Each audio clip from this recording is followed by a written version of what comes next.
trained therapist comes to me, or do I have the capacity to select if somebody's available? We're thinking that it would either be one that goes specifically to, say you have very bad just general anxiety or you're just very depressed. The right one would be connected through you. We have these mood maps that we're going to do, so it kind of shows your mood, we keep track of it, so that can be used and implemented into which therapist you get to help you. Can you break down more of the revenue stream of it cost per member? I know you said $10 to talk to a therapist, but what are your total amount of revenue coming in? How do you get that? So the app in general is free.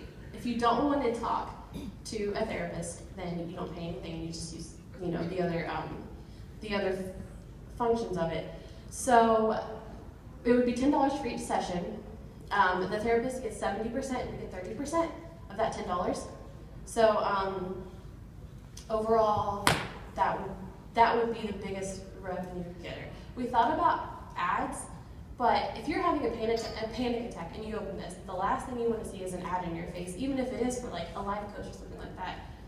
You're not going to click on it. You want to go to your happy place, you want to hit the emergency button, call a suicide hotline, something like that. So that's why we don't really want to do the ads. I found your statistics that 1 out of 3 have some form of mental illness, which probably suggests 1 or 2 of the judges. I'm hoping it's not me. Maybe it is. You never know. It is a serious issue. Have you thought about keeping your community secure and people who use the app or go to the app and providing that social context inside your community, protecting that so that you don't get deviant people come in that might try to harm your community? Yes, especially for the anonymous chatting, we would have a moderator because anyone could get on there and, if someone's like, I want to go jump off a bridge, they wouldn't be like, oh, go ahead, here's a bridge you should go to, here's the address. It would definitely be moderated. This app it's very personal to me too, and I have a passion for it, so I would do all I can to make sure that this is the best thing to help people and nothing would get in the way of that. Have you looked at some of the existing medical communities, WebMD and those type of communities? Is anyone using mental services on existing communities today? The stuff I've seen online, basically, it's just a standard doctor that there are some things on you can get online and talk to them. Nothing I've found has been specifically aimed towards your mental health. So you mentioned that 70% of the cost of contacting a therapist goes directly to the therapist.